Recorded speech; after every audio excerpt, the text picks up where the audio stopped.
Hi Pisces, welcome to your October reading. So, this is eclipse season. And for you, eclipse season is all about these power points. It's one big exercise in power. Everyone wants it. Everyone has their own version of what they want to do with it. Everyone has a dream that they think will take them there, including you. And everyone needs to reassess what's really important. At the end of the day, whenever one searches for power, what one finds is solitude. But you will want to run after it nonetheless, especially because for you, Pisces rising, this particular set of eclipses, Taurus, Scorpio axis, falls in your sexuality sector. But that won't bother you too much because the intensity that eclipse season brings is something that's very normal for you. So you won't really feel the intensity. You'll notice in other people that they're not doing so well with it. And you will see people stumble. So if you feel like being nice, if you feel like helping out, there will be many people who will need their hand held in October, but you're not one of them. The only thing you have to remember here is that when the Sun and Venus are in Libra, you want to rush things. You want to do things even quicker. You have all these ideas. You have all these existing plans and projects, and you just want everything to come to fruition. You want it now. Well, considering that everything is retrograde, it's not an easy task, what you're asking, on top of which it's understandable. So it's not easy what you're asking, and it's not even some extraordinary ask. You just want what anyone would want when there's a full moon in Aries. You want things to move ahead. Especially for you, in terms of money, in terms of projects, you want things to move without having to constrain yourself, without having to sacrifice. But instead, what you get is the sight to see clearly how much you need to change your habits. So you're over here at the beginning of the month when Virgo pushes Mercury direct on October 2nd. And everyone in your life wants to play a power game. You can get sucked into it for a couple of days, but like I said, you have this higher, loftier purpose, which is that you have this dream, you have this goal in mind. Now, it is very possible that at this Aries full moon, you have to reassess that goal. It's very possible that the Aries full moon shows you how your habits are keeping you from your own goal, and that's never pleasant to know about oneself. It's never pleasant to have that thrown in your face. But it does become a question of potential. Are you living up to your potential? Are you being everything you could be? Is it painfully obvious to you yourself that this internal strife and this internal sense of lack is what's keeping you from all the things that by now you feel you should have? The question then to ask is, this thing you're pursuing, is it based on love? Is it based on passion? Is it based on something real? Or is it based on a need to be like everyone else, to not stand out, to not be othered? If you have pursued a life, a career, a relationship because you thought it would help you fit in, the Aries full moon can almost make you feel foolish. But don't let it. That's just the Aries way. When it wants to teach you something, it's almost angry that you didn't know it before because it doesn't like to see you hurt. But you don't have to be hurt. Again, this intense energy, all these ups and downs, all these epiphanies, this is normal stuff for you. So nothing is happening in October that you haven't dealt with 1,000 times already. It's not that.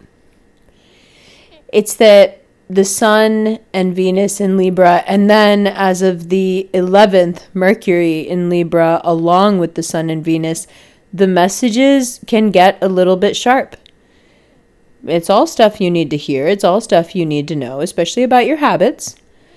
But you know how Libras get sometimes when they're just sharp for no reason? Like you really could have sweetened that a little bit. You didn't need it to be that direct.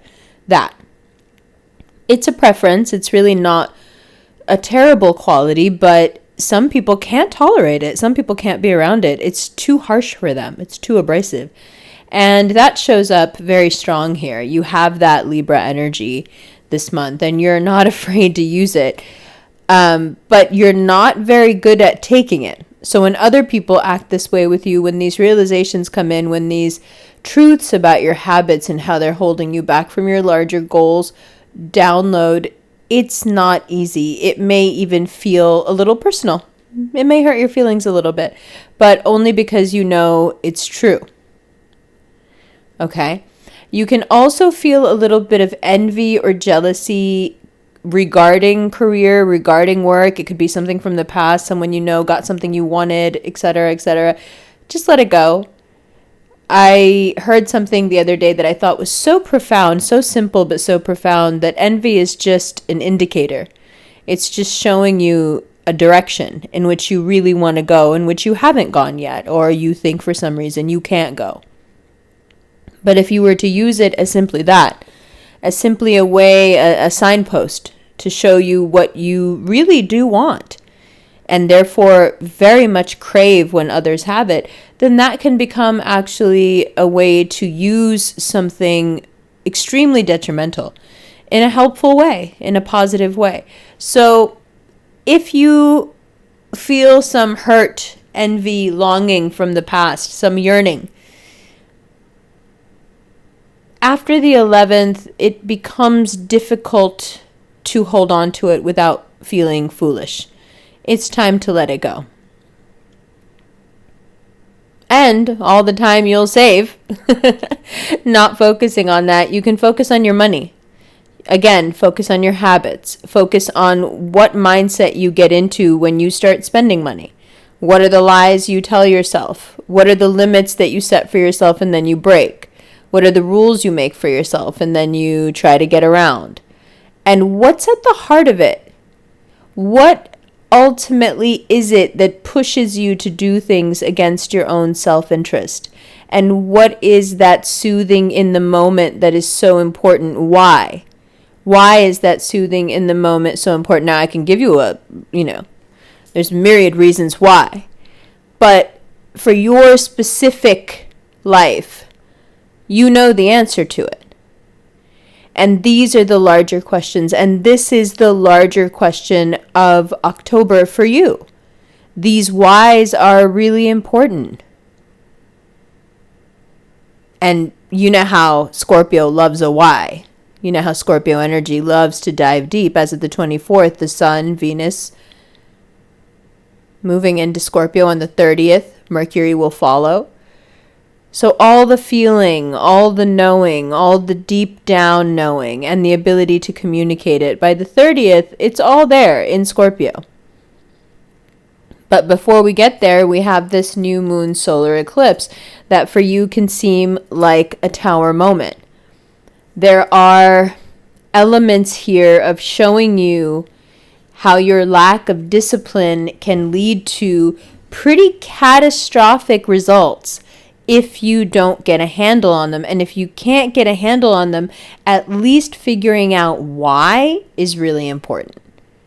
What is it that keeps you, like I said, getting to the root of it, not just trying to control the impulse. Okay? Jupiter will retrograde on the 29th back into your sign. What do I want to learn? What would I do over? What can I do over?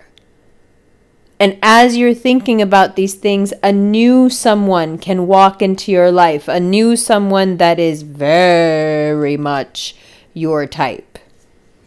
Very, very much your type. Okay? So the amount of work that you have to do in October on the self and just, pushing through and remaining in this sunny disposition, helping people if you can, but really focusing at the end of the month, that last 10 days on these deeper questions will make you open enough, vulnerable enough to meet somebody new.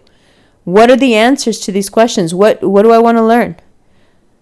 Jupiter retrogrades back into your sign and it's going to be there, right, for a minute. What do I want to learn? What is this gigantic energy of abundance bringing me? Speaking of which, tomorrow night, Jupiter will be closer to the Earth than it has been in, I think, like 170 years or something. And the closest it'll be in another 170 years. So we are very much influenced by Jupiter right now. You are very much influenced by Jupiter. But for you, it brings you all these restarts that feel like fresh starts, these opportunities to pick something up that can give you a whole new career, a whole new life, a whole new relationship, a whole new living situation. And it's all based on acquiring knowledge and then using it to either make money, make connections, make your life easier. So Jupiter in Pisces retrograding back into your sign brings with it this foretelling of the future. Listen, economically, this is what happens down the road. What can we do right now to stave off what can happen later? Okay, and then take it from there. Does that mean you learn a new language? Does that mean you learn a new skill? Does that mean you take on, a better savings plan? Whatever it is,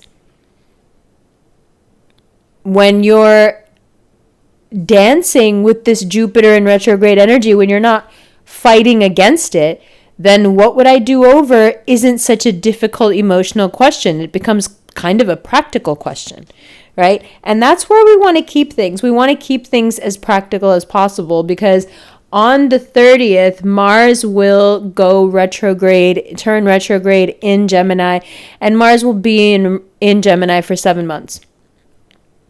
So it's a lot of Gemini energy. People just saying whatever they want. People doing whatever they want. People talking about stuff they have no business talking about.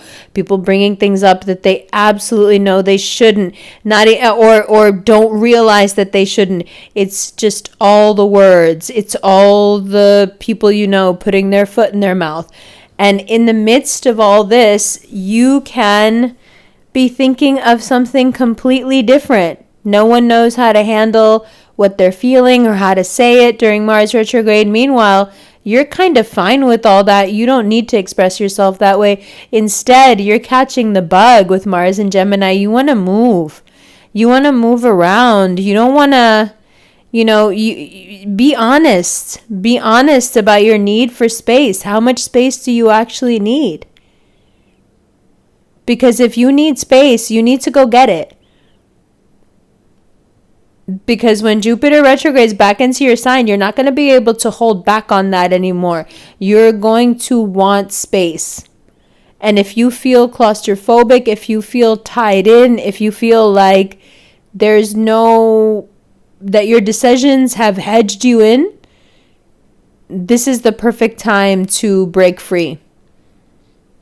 Mars goes retrograde and you're like, yeah, I need something different. And whether that's a conversation you have to sit down and have with your family, your significant other, yourself, realize that with every sentence you say, the truth coming out of you, you feel more powerful. That power at the beginning of the month that everybody's looking for, at the end of the month you can have through just total honesty and vulnerability. Now, about this new love. Ha, ha, ha, ha, ha. We'll talk about this new love. We'll talk more about Mars in Gemini. We'll talk about this Mercury in Scorpio in the extended. But the thing I want to talk about, or that I want to focus on most in the extended, is just going back up to the beginning of the month and thinking about your potential and the different ways that you react to knowing your potential and getting opportunities and not getting opportunities, and where the sensitive points are and where the inadequacy and feelings of inadequacy come up, and why, as a Pisces, do you then, kind of through this like emotional osmosis make that your opinion of you. We'll talk about I think that's very key. I think that's very, very important. It's a very important conversation to have before October starts. So we'll do that in the extended. The link to buy the extended through PayPal is below. There is a Patreon link, which is a monthly subscription, and there is a Vimeo link for people who prefer that platform. There's also a link for personal readings below.